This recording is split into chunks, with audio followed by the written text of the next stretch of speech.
आज जिला red cross society Panipat में रक्तदान शिविर का आयोजन किया गया, जिसमें मुख्य अतिथि के रूप में राजेश गोयल समाज सेवी ने शिरकत की। श्री गोयल ने कहा कि जीते जी रक्तदान और मरने के बाद देह दान का विचार सभी का होना चाहिए। इस अवसर पर कुलदीप मलिक सचिव जिला रेड क्रॉस सोसाइटी ने जनता से अपील की कि इस कोरोना काल में रक्तदान के लिए रक्तदानियों को आगे आना चाहिए। आज कैंप में कुल 20 यूनिट रक्त एकत्रित हुआ। इस अवसर पर विनोद कुमार, सोनू सिंह, डॉक्टर पूजा सिंगल, कुलदीप देसवाल, पूजा मलिक आदि मौजूद रहे।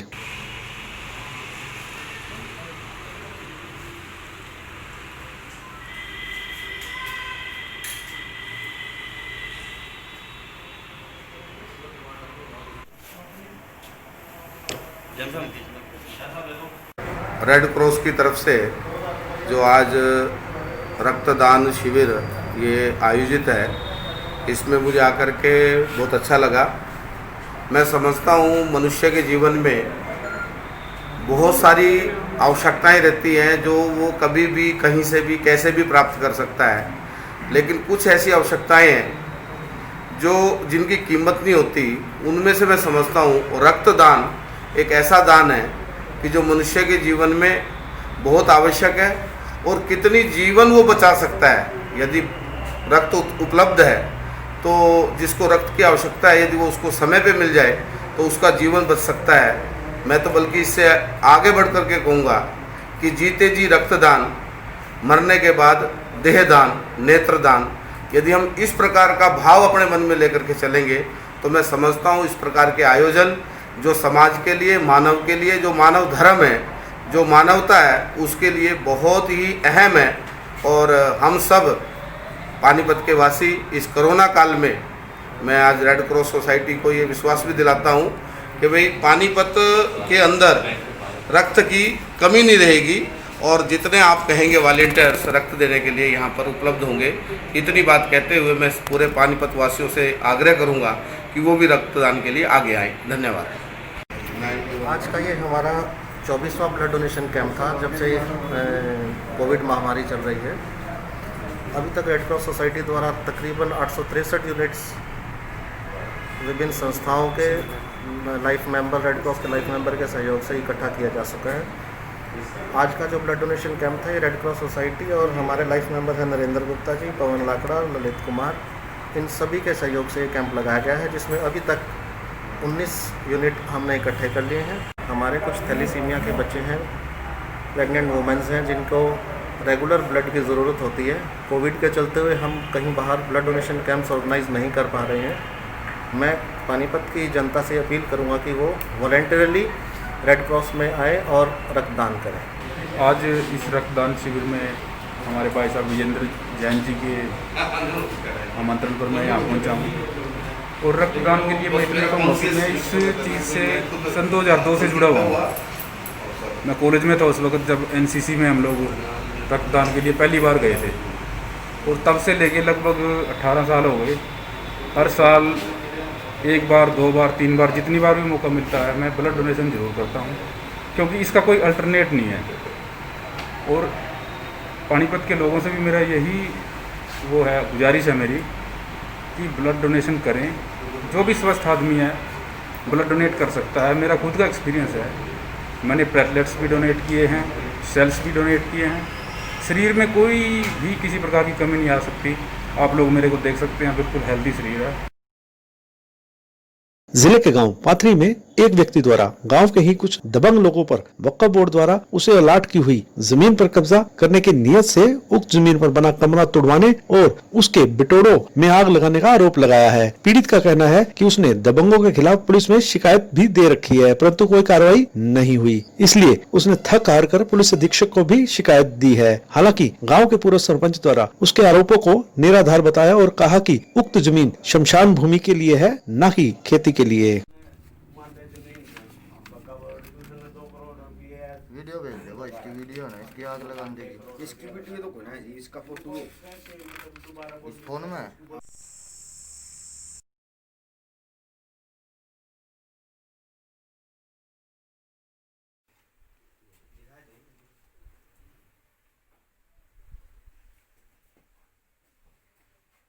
ये हमारा सर मामला हमारे पास एक हरियाणा वक्फ बोर्ड की ज़मीन है सर, 14 कनाल 14 मरले, और सर हमने इस पर लीज के पे ले रखा है सर बहुत वर्षों से, जिसका सारा रिकॉर्ड हमारे पास है सर।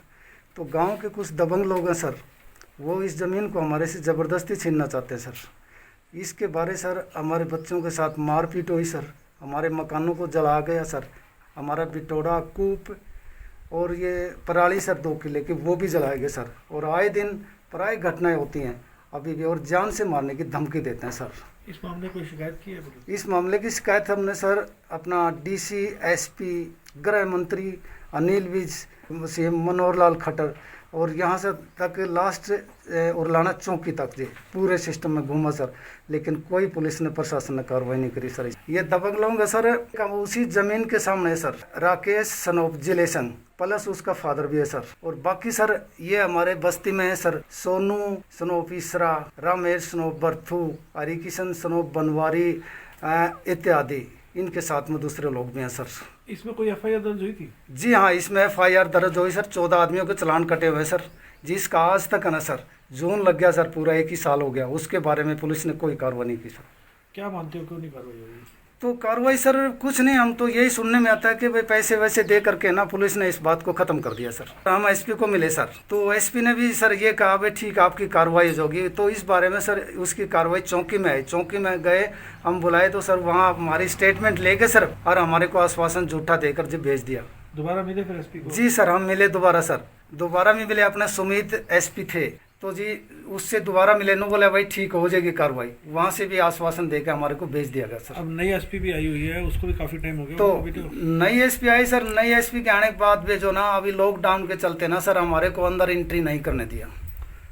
तो ये बात हुई दोबारा सर। करेंगे शिकायत? जी हाँ दोबारा करेंगे शिकायत। और हमने जो ना आखिर यही बात अपना एक सहारा लिया मीडिया का सर। आज ये जो स्थिति हमारे साथ बनी हुई है सर, इन लोगों से बिल्कुल एक आत्महत्या करने जैसा माहौल है, बिल्कुल बच्चों के अंदर दहशत बनी हुई सर।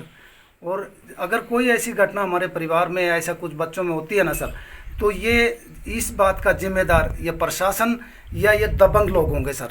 क्या नाम है आपका? मेरा नाम श्रीपाल है सर, सनोप वाल्मीकि सर। राजकीय महाविद्यालय इसराना द्वारा आयोजित नेशनल प्रश्नोत्तरी प्रतियोगिता में मोनू ने प्रथम, मनीष ने द्वितीय व नरेंद्र ने तृतीय स्थान हासिल किया। प्रोफेसर दलजीत कुमार ने बताया कि कॉलेज के प्राचार्य डॉक्टर पीयूष कुमार के निर्देशन में राष्ट्रीय स्तरीय प्रश्नोत्तरी प्रतियोगिता आयोजित की गई थी, जिसमें छात्रों से कोविड-19 व भारतीय इतिहास पर आधारित प्रश्न पूछे गए थे। प्रतियोगिता में देश भर के करीब 500 छात्रों ने भाग लिया था। प्रतियोगिता में डॉक्टर अमरदीप, मुन्नीराम, निर्मला देवी व साहिल सबरवाल ने निर्णायक की भूमिका निभाई। प्रतियोगिता के बारे में आपको ये बताऊं कि मैं सहायक प्राध्यापक इतिहास राजकीय महाविद्यालय इसराना, अध्यक्ष इतिहास विभाग। हमारे महाविद्यालय में डॉक्टर पीयूष कुमार जी के मार्गदर्शन में प्राचार्य हैं हमारे, उनके मार्गदर्शन में एक प्रतियोगिता कराएगी, जिसके अंदर जो निर्णायक मंडल रहा वो डॉक्टर अमरदीप जी बिरहोड़ कॉलेज से रहे।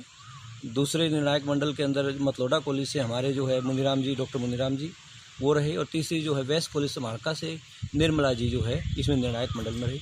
एक हमारी कमेटी बनाएगी 4 बंदों की, जिसमें मैं प्रभारी स्वयं दलजीत कुमार, साहिल सबरवाल जी जो है वे को कन्वीनर, डॉक्टर परवीन जी एक मेंबर के रूप में, और जो संदीप जी हैं हिस्ट्री में हमारे वो एक मेंबर के रूप में इसमें शामिल रही। प्रतियोगिता का ये रहा कि हमने जो है 31 मई तक इसकी लास्ट डेट थी, और इसमें देश के विभिन्न भागों से हरियाणा सहित 548 प्रतिभागियों ने भाग लिया, जिसका रिजल्ट जो है हमने 2 तारीख को टेस्ट लिया ऑनलाइन, और 2 तारीख को टेस्ट लेने के बाद हमने इसका जो रिजल्ट आज अनाउंस रिजल्ट हुआ इसका, टॉप 50 जो प्रतिभागी हैं उनको ई सर्टिफिकेट इशू किए जाएंगे, और 3 जो प्रतिभागी फर्स्ट, सेकंड, थर्ड जो है वो रहे। उसके बारे में जो है ये है कि मोनू जाट कॉलेज रोहतक प्रथम रहा, मनीष जो है बिरहोड़ कॉलेज से सेकंड रहा, और Sirsa college national college Sirsa है उनका विद्यार्थी जो है नरेंद्र वो थर्ड रहा।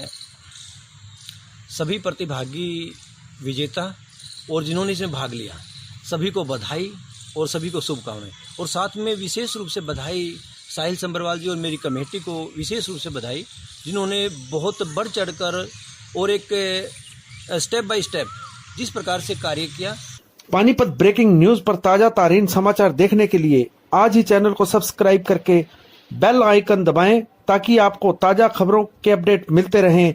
देखते रहिए पानीपत ब्रेकिंग न्यूज।